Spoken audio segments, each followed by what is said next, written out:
ভিলার্ডিয়া, একটা সুন্দর আকর্ষণীয় ফুলের চারা প্রতিস্থাপনের ভিডিও আপনাদের সামনে আজকে নিয়ে এসেছি। অনেকেই চেনেন নামটা।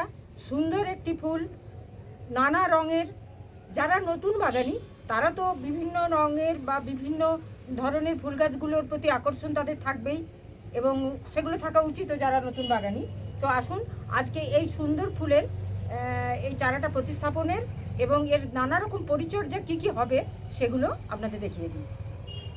তো এই ফুলের চারাটা এই গরমেই লাগাতে হয়, আর এই গ্রীষ্ম একদম বর্ষা, সারা বর্ষা জুড়ে এই ফুলটা দিতে থাকে।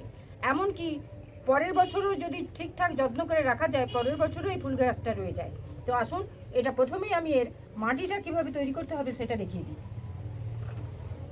প্রথমেই আপনাকে নিতে হবে বাগানের মাটি, যে কোনো ধরনের মাটি আপনার হাতের কাছে যেমন, তবে মাটির চরিত্রটা বুঝে আপনাকে অন্যান্য উপকরণগুলো মেশাতে হবে।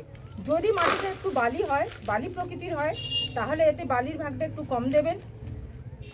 আমি এখানে বালির ভাগটা কমই দেবো, আমার এটা একটু বেলে মাটি আছে,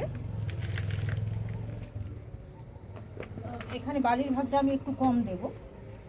তো আপনারা এই বালির বদলে আপনারা কোকোপিট মেশাতে পারেন। আর তবে বর্ষাকাল তো কোকোপিটটা একটু জল ধরে রাখবে, সেক্ষেত্রে জল দেওয়ার ক্ষেত্রে আপনাকে সাবধান হতে হবে। আর এখানে আপনি গোবর সার বা ভার্মি কম্পোস্ট যে কোনো একটা দিতে পারেন। আমি এখানে বেশ কিছুটা ভার্মি কম্পোস্ট এর সাথে দিয়ে দেব, বেশ কিছুটা ভার্মি কম্পোস্ট আমি দেব।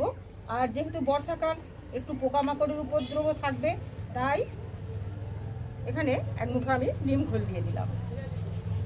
আর সার বলতে আর তেমন কিছু লাগবে না। যদি আপনার কাছে মিশ্র জৈব সার থাকে তাহলে সেটা একটু আপনি দিয়ে দিতে পারেন।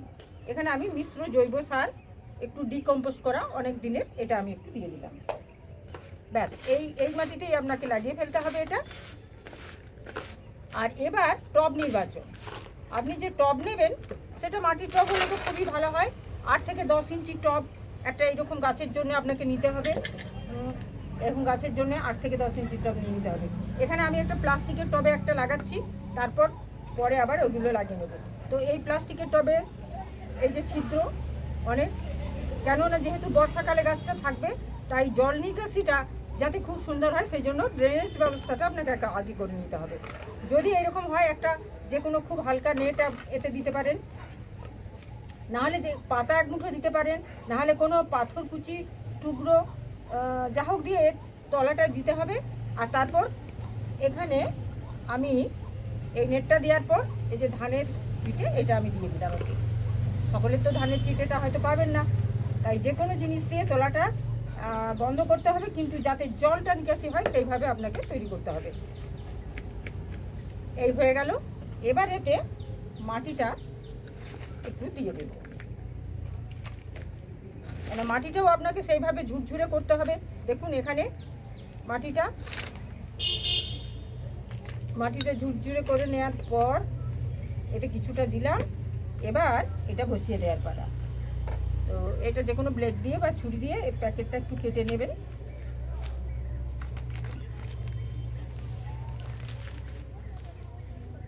এদের মাটিটাও বালি মাটি, এই মাটিটাও বালি মাটি দেওয়া আছে। আর শিকড়গুলোও খুব সুন্দর আছে, খুব সুন্দর শিকড় আছে। এটা এবার এর উপর বসিয়ে দিতে হবে। একটু বড় সাইজের পাত্র নেওয়াই ভালো। 8-10 ইঞ্চি পাত্র নিলেও এতে ভালো হবে, কেননা এর গোড়া থেকে আবার নতুন নতুন চারা বের হয়, হয়ে এটা ঝাঁকড়া হয়।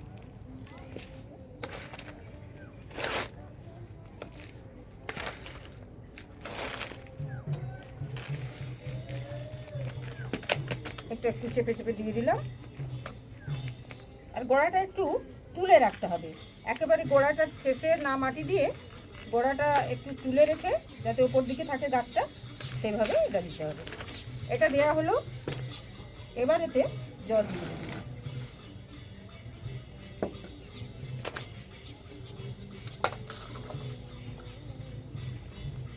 যাতে জলটা খুব তাড়াতাড়ি বেরিয়ে যায় সেটার দিকেই রেখে নজর রেখে মাটিটা তৈরি করতে হবে। আর ড্রেনেজটাও সেইভাবে করতে হবে। এই জল দেওয়া হলো। এবার এই যে জল দেওয়া হলো, এটাকে একটু রোদের সময়, এখন প্রচণ্ড রোদের তাপ, এই রোদের সময় গাছটা রাখা যায় না, কেননা এই যে পাতাগুলো এগুলো একদম ঝুঁকে পড়ে আর এগুলো পুড়িয়ে যাওয়ার সম্ভাবনা থাকে। তাই একটু ছাওয়া জায়গায় রাখবেন, আর খুব হালকা রোদে সকালের দিকে আর খুব বিকেলের দিকে হালকা রোদে এটা রাখা যাবে। আর এতে এই লাগানোর পর আপনি এতে কিছুদিন পর থেকে হালকা করে ভার্মি কম্পোস্ট এতে দিতে পারেন। এখন তো গরমের দিন, কোনো ভারী খাবার এতে তেমন দেয়া যাবে না। আর লিকুইড খাবার দেওয়া যেতে পারে, যে কোনো লিকুইড খাবার। এখন তরল সবজি ভেজানো জল বা ঘুঁটে ভেজানো জল বা ভার্মি কম্পোস্ট ভেজানো জল এর পক্ষে খুব ভালো। এটা বুঝে শুনে দিতে হবে একটু, কেননা যতক্ষণ এই গোড়াটা ভিজে থাকবে দেয়া যাবে না, কারণ এর গোড়াটাই সমস্যা হয়।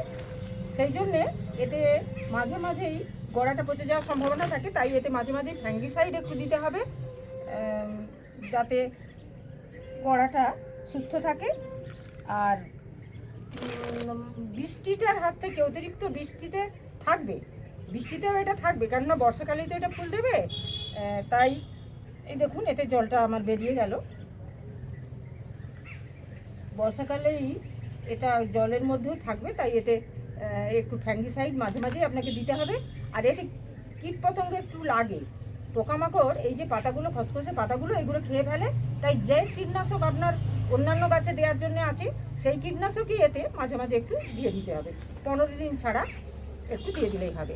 আর তেমন কিছু এর যত্ন নেই, শুধু একটু রোদ আর অতিবৃষ্টি থেকে এটাকে সরিয়ে রাখবেন, তাহলেই খুব সুন্দরভাবে এটা ঝাঁকড়া হয়ে যাবে। আর এ থেকেই স্টিক হয়ে হয়ে এগুলো ফুল দেবে নানা রঙের। এগুলো কেমন রং হবে বুঝতে পারছি না আমি, এটা তো বোঝা যাবে না। তো ফুল হলে আবার পরবর্তী সময়ে আপডেট আপনারা পাবেন। এইভাবে এই গাছের যত্ন করুন আর নানা রকম গাছ লাগান, গাছকে রোদের হাত থেকে বাঁচান, সুস্থ রাখুন, নিজেরা সুস্থ থাকুন।